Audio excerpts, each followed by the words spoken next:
The sky over Ashfield Elementary was heavy with clouds, the kind that whispered of a coming storm. A bitter wind swept across the schoolyard, rattling the metal fence and tugging at the loose sleeve of Sergeant Coleman's jacket. He stood still, arms crossed, eyes fixed on the center of the playground, where Max, a seasoned K-9 unit German Shepherd, sat in silence. His black and tan coat gleamed under the dull gray light, and his eyes, once sharp and full of purpose, now flickered with confusion and something deeper. Sadness. Max wasn't just any police dog. For 5 years, he had served Ashfield's K-9 unit with unmatched loyalty. Drug busts, rescue missions, crowd control, he was the department's pride. But things had changed. 3 recent incidents where Max showed signs of unexplained aggression had forced the department into a difficult decision. One final evaluation, and if he failed, forced retirement. Or worse. Near the fence sat Eli Thompson, a quiet 8-year-old boy wearing oversized noise-canceling headphones and thick black sunglasses. His mother, Dana, stood at a distance, arms folded tightly across her chest. Eli had autism and rarely spoke. His world was made of silence, patterns, and motion. He rocked gently back and forth in his folding chair, humming a rhythm only he could hear. Dana had hesitated to bring him, but something told her it was worth trying. Maybe he'd enjoy seeing the dogs even from afar. No one expected what happened next. As Max was led into the yard, he suddenly stopped. His ears perked, his eyes locked on Eli. He didn't bark, he didn't growl. He walked slowly, carefully across the space, his handler calling after him in vain. Max sat down in front of Eli, lowered his head, and simply waited. The entire yard fell silent. Even the wind seemed to pause. Then Eli reached out. His hand trembled slightly, but he didn't hesitate. His palm hovered just above Max's snout. Dana gasped. Her son had never willingly touched a stranger. And Max? Max leaned forward and gently pressed his nose into the boy's hand. Coleman took a cautious step forward, ready to intervene, but Ramirez stopped him with a whisper. Wait. Then in a voice barely above a whisper, Eli spoke. One word, one command. Stay. Max closed his eyes, exhaled through his nose, and lay down at the boy's feet. Everyone stood frozen. Max, the aggressive, unpredictable K-9, had just obeyed a command spoken by a boy who barely spoke at all. But none of them, not even Dana, could imagine that this unlikely bond would soon unravel a hidden truth. Not just about Max, but about Eli, too. The news spread through the precinct before lunchtime. By early afternoon, half the department had seen the video. A silent boy commanding a K-9 with a single word. No shouting, no hesitation, just calm, quiet control. Sergeant Coleman watched the footage over and over in his office, rubbing his forehead, trying to make sense of what he'd seen. Max had ignored every officer's command that morning, but with Eli he listened, obeyed, trusted. I don't get it, muttered Officer Jennings, leaning against the doorframe with a coffee in hand. That kid barely blinks, but Max acted like he's known him his whole life. Coleman didn't respond. His mind wasn't on the dog's behavior anymore, it was on what Max had seen. Animals notice things people didn't, and this wasn't the first time Max had reacted to someone differently. Something in his eyes during that moment. It wasn't training, it was recognition. Meanwhile, Dana sat with Eli on the front porch of their small, worn-down house on Chestnut Street. The sun had broken through the clouds, casting warm light across the wooden steps. Eli held a small plastic dinosaur in his hand, turning it slowly as he hummed. Dana was still shaken. Her son had spoken in public, to a dog of all things, and now the police were asking questions. She couldn't remember the last time he had looked so calm. You liked Max, huh? She asked softly. Eli didn't answer, but he stopped humming. That was enough. Later that evening, Dana received a call from Officer Ramirez. The department wanted to schedule another interaction, controlled, supervised, between Max and Eli. Dana hesitated, clutching the phone tightly. He's never responded like that before, she admitted. Ramirez's voice was warm. We've never seen Max respond like that either. They agreed to meet the next morning. That night, after putting Eli to bed, Dana sat at the kitchen table, flipping through an old photo album. Her fingers stopped on a picture of her late husband, Eli's father in uniform. Police K-9 Unit, 2012. He had died in an off-duty car accident before Eli turned 2. The memory hit hard. She hadn't spoken his name in years. Her eyes drifted to the old collar hanging near the back door, one she never threw away. Across town, Max lay in his kennel at the station, but he wasn't sleeping. He was staring at the far wall, ears twitching, as if he could hear something no one else could. A scent, a presence, a memory. Something about Eli felt familiar. Too familiar. The next morning, the training field behind the Ashfield Police Department was unusually quiet. The usual sounds, barking dogs, clipped commands, heavy boots on gravel, were absent. Instead, a small group stood in silence, watching. Max sat at attention, tail motionless, eyes fixed on the gate where Eli and Dana were just arriving. His body didn't show excitement, only focus, like he was waiting for a command that hadn't yet been spoken. Dana approached slowly, her fingers gripping Eli's hand. He was calm but tense, his headphones resting around his neck this time. A rare moment of vulnerability. Eli walked without prompting, his small steps deliberate. When he reached the field, Max stood and took one step forward. Coleman raised a hand, signaling the dog to stop. Max hesitated, then sat again, obedient, but his eyes never left the boy. Eli didn't speak. He just stood there for a moment, staring. Then, without looking at anyone, he whispered something under his breath. Too quiet to hear. Max's ears twitched. He moved forward slowly. Coleman started to intervene, but Ramirez touched his arm. "Let it happen," she said gently. Eli reached into his pocket and pulled out the small plastic dinosaur again. He held it up. Max sniffed the air and sat directly in front of him. Then Eli did something no one expected. He leaned forward and rested his forehead against Max's.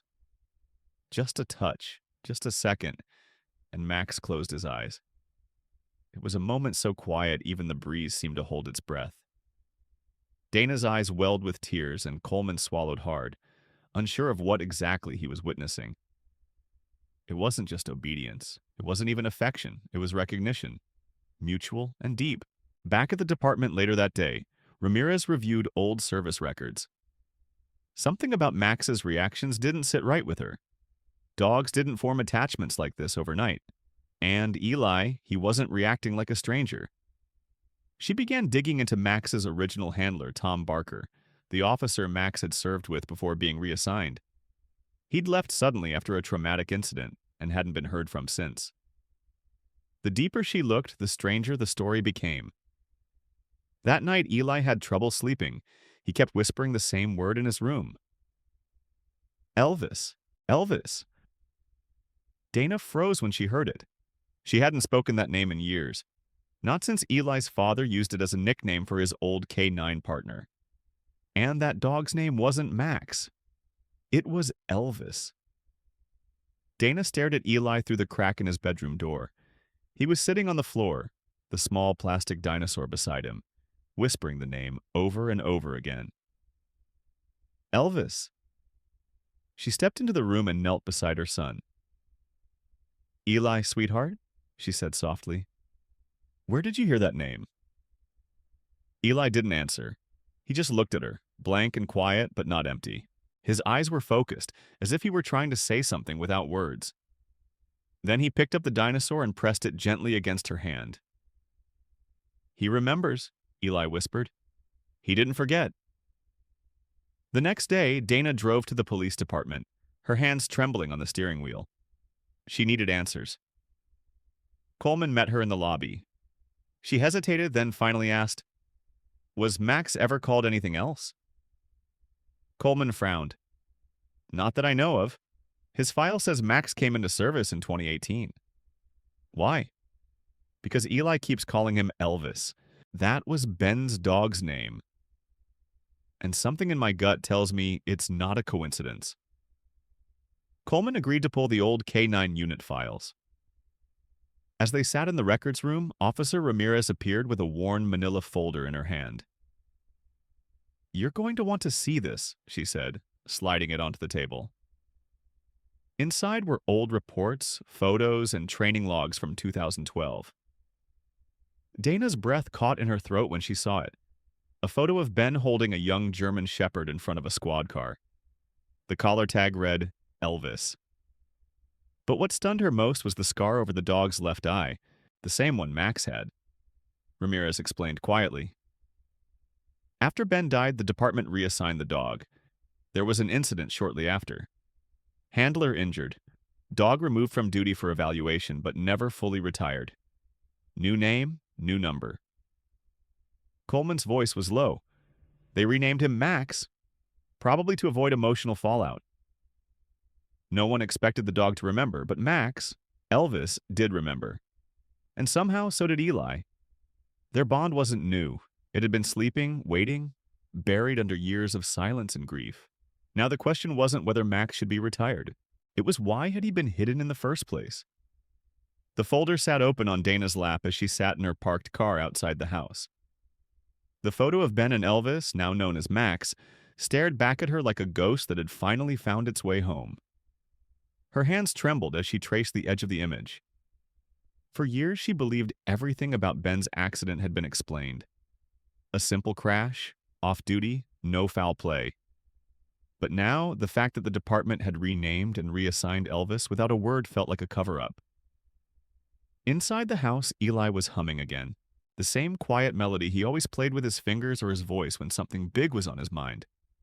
He rocked gently on the floor, Max lying beside him, head resting on the boy's knee. There was a peace between them that didn't need words. Dana watched from the doorway, unable to shake the feeling that this wasn't just about a dog remembering his old life. This was about why that life had been erased. Later that night, Dana called Officer Ramirez. "Can you find the original handler's report? The one from after Ben died?" There was hesitation on the other end. Ramirez lowered her voice. "That report was sealed. Internal Affairs took over after the incident. I only found the photo by accident in a misfiled box. Whatever happened to Elvis after Ben's death, someone didn't want it looked at again." Dana's heart dropped. She didn't say it out loud, but she was beginning to wonder, was Ben's death really an accident? Meanwhile, Sergeant Coleman was also asking questions. He had spoken to 3 other retired officers from the 2012 K-9 unit. One of them, Louis McNorton, a now-retired janitor at the Ashfield courthouse, told him something strange. "That dog went wild the night Ben died," Louis said. "Wouldn't stop barking, almost broke through the kennel gate, like he knew something bad was happening. But by the next day, the dog had vanished from records. It was like someone had hit a race." Back at the house, Eli sat up suddenly in the middle of the night. He walked quietly to the back door, Max following him. Dana found them moments later, both standing still, facing the trees behind the yard. "What is it, baby?" she whispered, kneeling beside him. Eli looked up at her. "He saw the man that night," he said softly. "He remembers." Dana froze. Max hadn't just lost his partner. He'd witnessed something no one ever asked him about. The next morning, Dana woke with a sense of urgency. Eli had fallen back asleep, curled up next to Max, the two of them breathing in perfect rhythm. She hadn't forgotten what Eli said the night before. He saw the man that night. The words echoed in her mind like a broken record. How could Eli possibly know that? He had only been 2 years old when Ben died. And yet, he was so certain. At the precinct, Ramirez met Dana and Coleman in the records room. She had taken a risk, accessing the sealed files through an old login that somehow still worked. Inside the report, they found the official narrative. Ben was off duty, driving home after visiting a friend. His car veered off the road, hit a tree. Fatal on impact. No suspicion of foul play. No autopsy requested by the department. But stapled in the back, barely noticed, was a brief note from Tom Barker, Ben's former partner. In the note, Barker stated he believed Ben had been followed that night. He had raised concerns about a possible leak in the department regarding a corruption investigation Ben was involved in, but no one followed up. Dana's blood went cold. Ben had never mentioned an investigation, but that would explain everything. Why the dog disappeared, why the case was quietly closed, and why Max's memory, now awakened, was so unsettling to those who knew the truth. Meanwhile, Eli's behavior began to change. He started drawing, something he rarely did. But the images were vivid. A man in a black jacket, a police car, a flashlight in the woods. One drawing in particular caught Dana's attention. It showed a tall figure standing beside a tree, and next to it, a pair of glowing eyes. Animal eyes. "He drew that from memory," Dana whispered. Eli had never seen the crash site, but Max had. That night, Dana brought Max into the living room and placed the drawing in front of him. "Did you see this, boy?" she asked gently. Max stared at the paper for a long moment, then slowly pawed at the image of the man. A soft whine escaped his throat. His ears dropped back and he nudged the drawing toward Dana with his nose. It was more than recognition. It was a warning. They were getting close to something, and someone didn't want them to remember. Because if Max could identify the man from that night, then someone in Ashfield still had something to hide. Sergeant Coleman couldn't sleep. The images from Eli's drawings, the sealed file, and the scars Max carried, both visible and buried deep, all collided in his mind. He knew this wasn't just a child's imagination or a dog's instincts. Something real had been buried for years, and now it was clawing its way to the surface. He decided it was time to speak to the only man who might know the truth. Tom Barker, Ben's former partner, the man who vanished from the force after the accident. Coleman tracked Barker down through a retired officer's network. He was living alone in a trailer outside Ashfield, far from anyone who might recognize him. When Coleman arrived, Barker answered the door with a limp and a haunted look in his eyes. At first he refused to talk, but when Coleman showed him the photo of Max and the drawing Eli made, something shifted.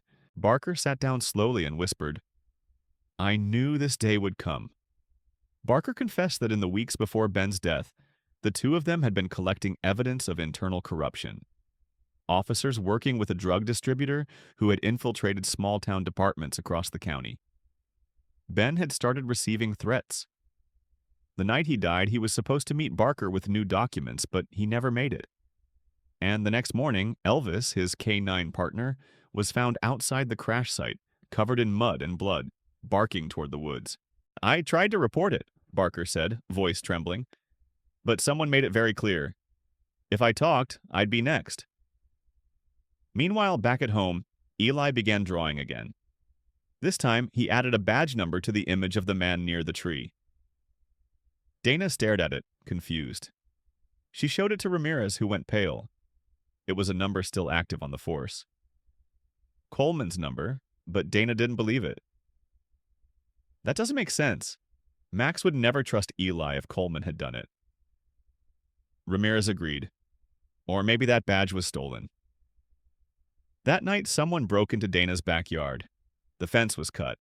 Eli screamed in his sleep, and Max was already at the door, barking furiously. Whoever it was had fled, but they left behind muddy boot prints and a single torn sleeve with a police department patch still attached. Dana stood frozen, her heart pounding. They weren't just uncovering the past anymore. Now the past was coming for them. The torn police patch sat on the kitchen table like a warning. Dana stared at it, her fingers trembling as she picked it up with a tissue. It was old and frayed, but the emblem was unmistakable. Ashfield Police Department. Coleman arrived minutes later, his face pale after Ramirez called him in the middle of the night. "Someone's sending a message," he said grimly. "They're telling us to stop digging." But Dana wasn't afraid anymore, she was angry. They're scared because they know Max remembers. Eli hadn't spoken since the intruder came. He sat with Max curled protectively beside him, both alert and tense. Dana had learned to trust the dog's instincts more than anyone else's. And right now, Max was restless. Not aggressive, but watchful, as if he knew the next move was coming soon. Dana sat beside Eli, holding his hand. "We're not going to run from this," she whispered. "Not this time." At the station the next morning, Ramirez dug deeper. She pulled records of every officer active in 2012 with access to the K9 division. One name had been redacted in several reports. Unusual, but one detail slipped through. a signature in faded ink. Captain Ray Harlan. Coleman froze. Harlan had retired early right after Ben's death, citing health issues, but he still had powerful friends in the department. He always kept his hands clean, Coleman muttered, but he was around for everything. That same afternoon, Max reacted again. As Dana walked him past the old courthouse downtown, he froze, his ears shot up. He growled low and deep, then pulled her toward a side alley behind the building. Dana followed, heart pounding. At the far end, standing beside a dumpster, was an older man in plain clothes watching them. When he saw Max, he turned and walked quickly toward a black SUV. Max barked furiously, dragging Dana forward, but the man got away. Back at home, Dana described the man to Coleman and Ramirez. Coleman's face went cold. "That was Harlan," he said. "I'd bet my badge on it." They now had enough to bring it to internal affairs, but they needed more. Something undeniable. Then Eli, without a word, brought them one of his drawings. A car crash, a flashlight, a man in uniform, and Max standing beside Ben's fallen body. A memory. A witness. Max hadn't just been there that night. He had seen who did it, and now he was ready to lead them back. It was early morning when the decision was made. They would take Max, or rather, Elvis, back to the site of Ben Thompson's crash. Dana hesitated at first. The idea of reliving that night, of walking the same ground where her husband died, was almost too much. But Max had been restless for days, pacing near the back door, growling softly whenever they passed the woods. Eli remained quiet, but he drew the same tree over and over, a crooked oak near the creek. The message was clear. It was time to go back. Sergeant Coleman secured clearance with Internal Affairs. Ramirez brought a body cam and a GPS tracker. Dana brought Eli. He insisted. "He wants me there," the boy said softly. Max rode in the back seat, tense but alert, eyes never leaving the window. As they neared the old road where the crash happened over 8 years ago, the air grew heavier, like even the trees remembered. The area had been overgrown, forgotten. But Max hadn't forgotten. The moment they arrived, Max leaped from the vehicle and took off toward the woods. "Let him lead," Coleman said, following at a jog. They passed the rusted guardrail, the twisted branches, until Max stopped near a hollow tree. He barked once, then began digging furiously. Within minutes, something metallic surfaced. An old flashlight. Ramirez picked it up carefully with gloves. It was scorched, but still bore an officer's badge number, one that matched Captain Ray Harlan. Then Max turned again, this time toward a cluster of rocks beneath the tree line. He sniffed, growled low, then barked sharply. Dana followed with Eli. Buried just under the surface, hidden by time and dirt, was a long-forgotten piece of fabric, part of a police uniform. Blood-stained. Ramirez's hands trembled. "This is physical evidence," she said, voice tight. "Harlan was here." Suddenly, a vehicle approached. Coleman turned fast, hand on his weapon. A black SUV rolled slowly to a stop. Out stepped Captain Ray Harlan, older now, but with the same cold eyes. "Didn't think you'd find this place again," he said calmly. "That mutt was supposed to be dead." Before anyone could respond, Max lunged. Not in attack, but in protection. Standing between Eli and Harlan, his body rigid, teeth bared. Harlan didn't flinch. "You don't know what you're starting," he said. "You think anyone will believe a dog and a broken kid?" But Eli stepped forward, eyes steady. "He remembers everything," he said. Silence followed Eli's words like a wave. Even the trees seemed to pause. Elvis remained firmly in front of the boy, unmoving, his eyes locked on Harlan. The man smirked, but there was a tremor in his jaw. He hadn't expected the dog to survive. He certainly hadn't expected a child to remember what the adults tried to bury. Coleman stepped forward, gun holstered, but hand ready. "It's over, Ray. We have your prints on the flashlight. We have the badge number. We have the blood. And we have a witness." Harlan's smirk dropped. "A witness? You think a dog's testimony holds up?" Coleman didn't flinch. No, but your disappearance from the department records, your name scrubbed from the K-9 rotation, that, plus physical evidence and a statement from Tom Barker, that's more than enough. Ramirez stepped beside him, phone in hand. She'd already sent everything to Internal Affairs. Backup was on the way. Harlan realized then the truth had outrun him. He didn't resist. Maybe he was tired. Maybe he knew he had lost the moment Max stared him down without fear. As the cuffs clicked around his wrists, Max stood tall, silent, a soldier to the end. Dana stepped forward, eyes full of tears. Not just for what was found, but for what had finally been set free. Eli walked toward her, holding the drawing he had made. Ben, Elvis, and a rising sun behind them. He didn't forget, Eli whispered again. Not him. Not me. A week later, the town of Ashfield held a small memorial ceremony for Officer Ben Thompson. His name was added to the fallen officer's wall, officially. And finally, Max was there, sitting proudly in front of the crowd, now wearing a new collar with his original tag, Elvis. Eli stood beside him, holding his leash. When the mayor invited Dana to speak, she looked out at the quiet audience and simply said, "Sometimes justice takes time, and sometimes it takes someone who refuses to forget." After the service, Internal Affairs officially cleared Elvis to retire with honors. Coleman, with a rare smile, signed the papers. "He's earned a peaceful life," he said. Ramirez knelt beside Eli. "You brought him home," she whispered. "You both did." Dana adopted Elvis formally that afternoon. For the first time in years, their house felt whole again. That night, Eli fell asleep with Elvis curled at his side. The plastic dinosaur was on the floor, forgotten. In its place, clutched in Eli's hand, was his father's old badge. Outside, the wind rustled through the trees, not as a warning, but as a quiet promise. Some memories never fade, and some loyalties never break.